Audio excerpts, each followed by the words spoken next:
God watch over our fallen heroes and their families, and may God continue to bless the United States of America.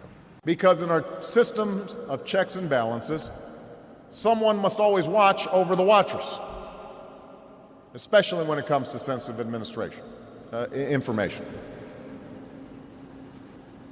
Now, may He watch over the ones that guard us still. And may He love and watch over the survivors.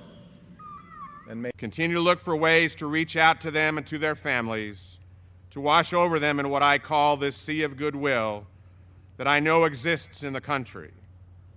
May God watch over your families and all who love them. And may He bless and watch over this community and the United States of America.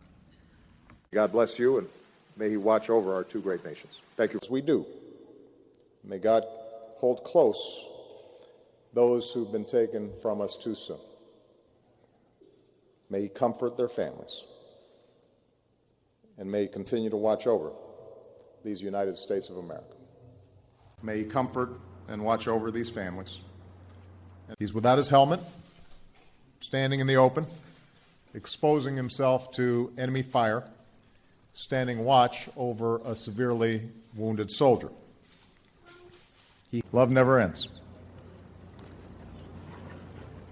May God watch over these American soldiers. May He keep strong their families whose love endures. May God continue to bless the United States of America with patriots such as these. May God watch over their families, Don Sloat and all those who have sacrificed for our country. May God keep safe those who wear our country's uniform. It is a reflection of our character, seen not only in those who are buried here, but also in the caretakers who watch over them and preserve this sacred place, and in the sentinels of the 3rd Infantry Regiment who dutifully, unfailingly watch over those patriots known only to God but never forgotten.